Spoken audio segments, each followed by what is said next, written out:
All right, let's dive into one of the greatest stories in automotive history.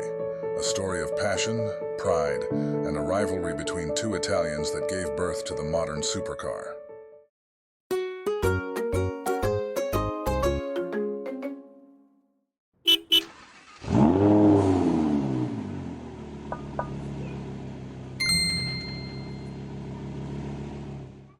Now, you might think it all started on a racetrack or in a design studio. But nope, it began with a customer complaint, and that customer was Ferruccio Lamborghini.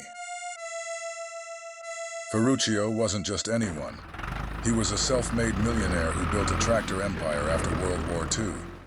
He loved sports cars, and he owned several Ferraris. But there was a problem. The clutch on his Ferrari 250 GT kept breaking. Frustrated, he had his mechanics take a look. What they found shocked him. The clutch was the same part used in his tractors, just sold at a Ferrari price. So Ferruccio marched down to Enzo Ferrari himself, ready to talk man to man, industrialist to industrialist. But Enzo didn't take it well. Depending on who you ask, Enzo told him something like, "Stick to tractors. You'll never understand my cars." That insult lit a fire. To understand why, you need to know Enzo Ferrari. His entire life was about speed and racing. He started as a driver for Alfa Romeo, and in 1929, he founded Scuderia Ferrari to race Alfas. It wasn't until 1947 that the first car with his own name was built. Everything about Ferrari drips with racing history. The prancing horse? It was a good luck charm from a World War I pilot's mother.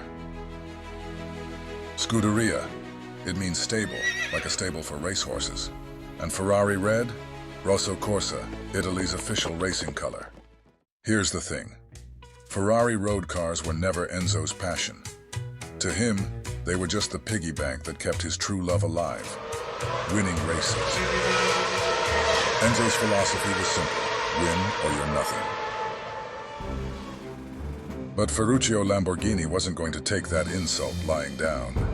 He decided to fight back, not with words, but with cars. He built his own factory, hired top engineers, even hiring away Giotto Bizzarini, one of Ferrari's own talents, and set out to build something better. And just a few years later, he did. The Lamborghini Miura wasn't just a car. It was a loud bang that created an entirely new category, the supercar. While Ferrari focused on front-engine GT cars, Lamborghini flipped the script, literally, with a mid-engine design straight out of racing. It was low, intense, and bravely confident. A masterpiece of engineering and theater that changed the automotive world forever. From that one fiery argument, two legendary companies took shape, each reflecting its founder. Ferrari lived for Formula One. 16 world championships prove it. Lamborghini ignored racing completely. For him, the road was the only stage. But business is tough, even for legends. Enzo had to sell half his company to Fiat to keep racing. Ferruccio sold his company after the 1970s oil crisis and retired. Yet their legacies survived, stronger than ever, because the names Ferrari and Lamborghini became more than brands. They became symbols of power, pride, and passion. Think about this. A single Ferrari 250 GTO once sold for $48 million. These machines aren't just cars anymore. They're works of art. And here's the twist. Without that one insult, Lamborghini may never have built a car at all. Enzo Ferrari's pride didn't just create a rival, it created the very idea of the modern supercar. From Enzo Ferrari's fiery passion to Ferruccio Lamborghini's bold vision, these two legends changed the supercar world forever. If you love this story, hit like, share with fellow car fans, and subscribe to follow more epic battles and automotive legends.